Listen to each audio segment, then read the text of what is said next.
हर गुजरते दिन के साथ ही दिल्ली एनसीआर में वायु प्रदूषण काफी विकराल रूप लेता जा रहा है। आलम यह है कि कई जगहों पर वायु गुणवत्ता 400 या उससे अधिक है। प्रदूषण का क्या कुछ असर हमारे स्वास्थ्य पर पड़ता है, इस पर बात करने के लिए हमारे साथ मौजूद हैं डॉक्टर किशन राजभर जी, जो कि ईएनटी हैं। सर, बहुत बहुत स्वागत है आपका नवोदय टाइम्स के डिजिटल प्लेटफॉर्म पर। धन्यवाद आपका और नमस्कार सभी को। आज के टाइम में भारत में और स्पेशली खासकर दिल्ली एनसीआर में लोगों के मन में ये बहुत डाउट रहता है कि स्वास्थ्य का क्या असर है, बेसिकली स्वास्थ्य का क्या असर होता है प्रदूषण की वजह से। तो प्रदूषण का बेसिकली क्या असर होता है, हमारे ओपीडी में भी मरीज पूछते हैं।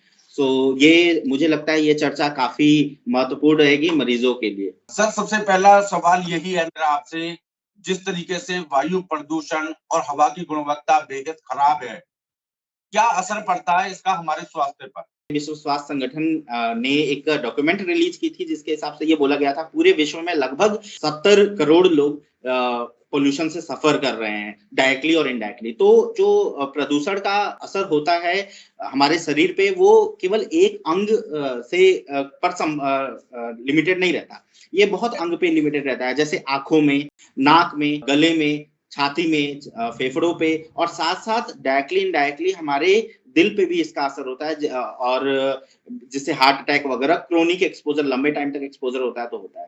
जैसे अगर हम आंखों की बात करेंगे तो एलर्जिक कंजक्टिवाइटिस हो सकता है, नाकों में एलर्जिक राइनाइटिस हो सकता है, नाकों के साथ साथ मुंह में एलर्जिक फेरेंजाइटिस हो सकता है, और छाती में, अगर छाती में है तो ये एक जो हमारा एपिथेलियल लाइनिंग होता है बेसिकली सांस के रास्ते, जिसको हम ट्रैकिया बोलते हैं, सांस के रास्ते का, और फेफड़ों में ये चेंजेस लाके ये ब्रोंकाइटिस कर सकता है, अस्थमा कर सकता है, ब्रोंकियोलाइटिस कर सकता है, और धीरे धीरे ये जो हमें सांस लेने में समस्या होने लगती है। इसके साथ साथ हमारे जो खून में पैरामीटर हैं वो चेंजेस होने लगे, जिससे दिल के धड़कन इफेक्ट होने लगती है, दिल की धड़कन तेज हो जाती है, सांसें हमें तेज तेज लेना होता है, जिससे मतलब जो ऑक्सीजन सैचुरेशन जो ब्लड में होना चाहिए वो नहीं मेंटेन हो पाता, हार्ट अटैक के चांसेस रहते हैं, स्ट्रोक के चांसेस रहते हैं। तो ये सब क्रोनिक टाइम पे हो जाता है। और बाकी प्राइमरली हमें एक्यूट जब एक्सपोजर होगा, जो शॉर्ट टर्म एक्सपोजर होगा, तो वो अस्थमा और एलर्जी की समस्या रहती है।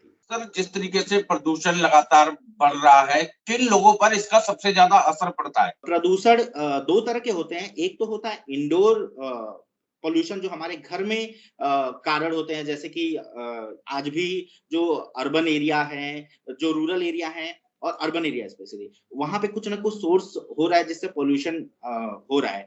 स्पेशली कंस्ट्रक्शन वगैरह होता है, और साथ साथ जो ईंधन यूज करते हैं उससे भी कई बार होता है, स्पेशली रूरल एरिया में।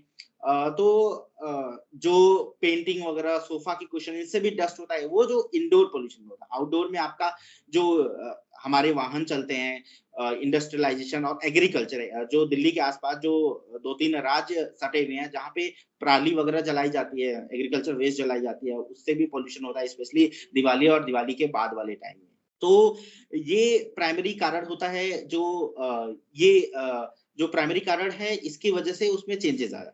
सर, किन लोगों पर ज्यादा असर पड़ता है, मतलब? हाँ, तो अगर हम आए अब इसके बाद किन लोगों पे ज्यादा असर पड़ता है, तो जो ज्यादा असर इसमें है वो नवजात शिशु और सीनियर सिटीजन पे, जो 60 साल के ऊपर है। और असर तो सभी में होगा। हम ये भी देख सकते हैं जो एडल्ट हैं, जो काम करने घर से बाहर निकल रहे हैं, एक्सपोज हो रहे हैं लॉन्ग टाइम तक, ट्रैफिक में लंबे टाइम तक फंस रहे हैं। दिल्ली की ट्रैफिक, दिल्ली एनसीआर में, स्पेशली गुड़गांव में और दिल्ली में ट्रैफिक काफी लंबी लंबी रहती हैं। रेड लाइट्स काफी बड़े होते हैं। रेड लाइट्स में जब आप एक पर्टिकुलर एरिया में, वहां की इफेक्टेड एयर क्वालिटी इंडेक्स, वायु गुणवत्ता में आप लंबे टाइम तक एक्सपोज हो बिना किसी मास्क के, और आपके आंख भी एक्सपोज है, आपने गॉगल्स नहीं पहना हुआ, तो इसके चेंजेस ज्यादा आने के चांसेस रहते हैं। सर, ओपीडी में मरीज क्या शिकायतें लेकर आपके पास आ रहे हैं ज्यादा प्रदूषण से रिलेटेड?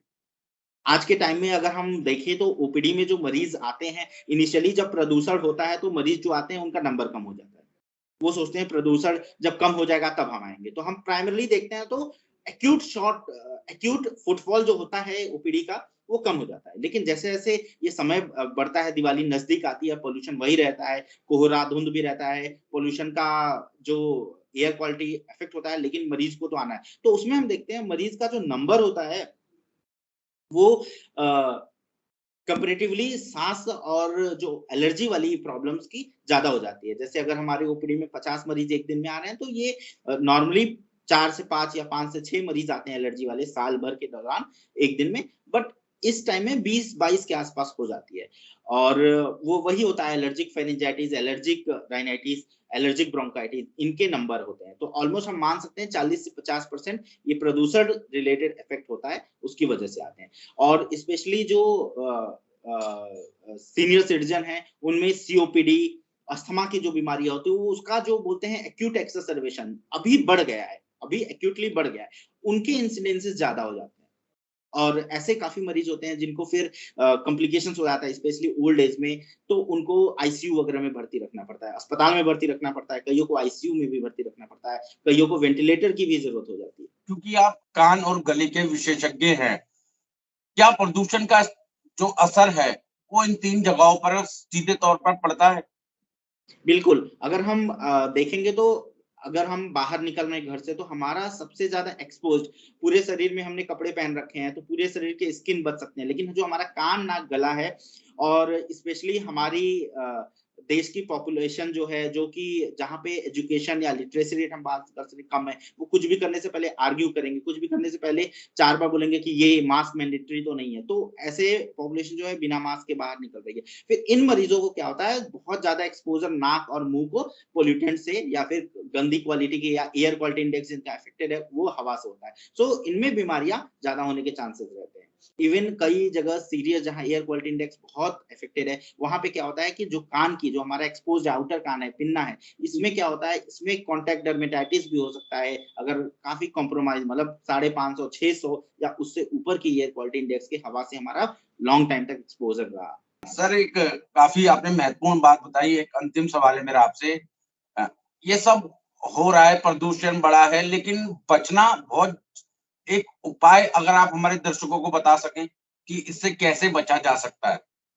तो उपाय बताने के लिए या प्रिवेंशन बताने से पहले मैं आपको ये बताना चाहूंगा, आपको आइडेंटिफाई करना है। आपको आइडेंटिफाई करना है कि आप कौन सी कैटेगरी में आते हो। क्या आपका प्रदूषित वायु से ज्यादा एक्सपोजर रहता है? अब किसका ज्यादा एक्सपोजर होगा, उसमें भी अलग अलग कैटेगरीज है, और एक्सपोजर तो हो रहा है। कई ग्रुप है पॉपुलेशन का जिसमें ज्यादा भयावह असर होता है, जैसे मैंने बताया नवजात शिशु हैं, फिर आप सीनियर सिटीजन हो, आपका कोई शुगर का इलाज चल रहा है, या आपका कैंसर का इलाज चल रहा है, तो ये इनकी बीमारी से लड़ने की क्षमता कम रहती है।